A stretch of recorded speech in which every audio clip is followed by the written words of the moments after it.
Sir ఇందాక మీరు చెప్పినట్టు సర్వికల్ క్యాన్సర్ కి మనకి హెచ్పివి వ్యాక్సిన్ ఉన్నట్టు మిగతా క్యాన్సర్స్ కి కూడా మనకి వ్యాక్సినేషన్స్ అనేది ఉన్నాం.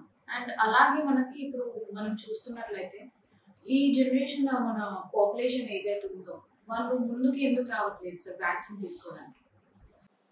ఇది చాలా ఇంపార్టెంట్ క్వశ్చన్ అమ్మా. హెచ్పివి అంటే హ్యూమన్ ప్యాపిలోమా వైరస్ కేవలం సర్వైకల్ క్యాన్సర్ కాకుండా 6 డిఫరెంట్ టైప్స్ ఆఫ్ క్యాన్సర్స్ని కాజ్ చేస్తుంది. సర్వైకల్ క్యాన్సర్తో పాటు vaginal cancers, vulval cancers, anal cancers, oral cancer అంటే నోట్లో వచ్చేవి, థ్రోట్ క్యాన్సర్స్ గొంతులో వచ్చే క్యాన్సర్, అలా ఆల్మోస్ట్ 6 డిఫరెంట్ టైప్స్ ఆఫ్ క్యాన్సర్స్ని కాజ్ చేస్తుంది.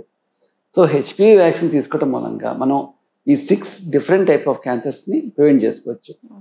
కేవలం గర్ల్సే కాదు, బాయ్స్ కూడా తీసుకుంటే మంచిది. కానీ మన దేశంలో ఇంకా గర్ల్స్కి అవేర్నెస్ లేదు కాబట్టి ఇంకా బాయ్స్ దాకా రావట్లేదు. వెస్టర్న్ వరల్డ్లో మన బాయ్స్ కూడా రెగ్యులర్ స్క్రీనింగ్లో హెచ్పివి వ్యాక్సినేషన్ ఇస్తున్నారు. కానీ మన దేశంలో జనాలు ముందుకు రాకపోవటం మెయిన్ కారణం ఏంటంటే ల్యాక్ ఆఫ్ అవేర్నెస్. చాలామందికి ఇలా వ్యాక్సినేషన్ ఉంది, వ్యాక్సిన్ మనం క్యాన్సర్ ప్రివెంట్ చేసుకోవచ్చు అని ఒక అవేర్నెస్ లేకపోవటం.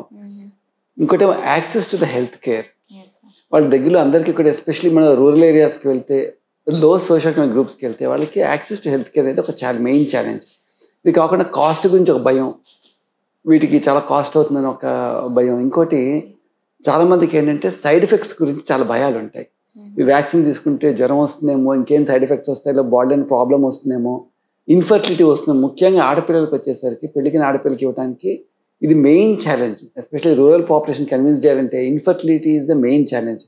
కానీ ఇదన్నీ వాస్తవాలు కాదు, ఎలాంటి సైడ్ ఎఫెక్ట్స్ ఉండో, అందరూ సేఫ్గా తీసుకోవచ్చు.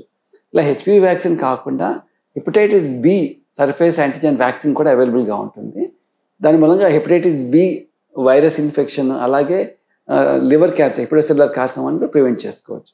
కానీ బేసిక్గా వ్యాక్సినేషన్ గురించి పబ్లిక్లో చాలా అవేర్నెస్ చాలా అవసరం.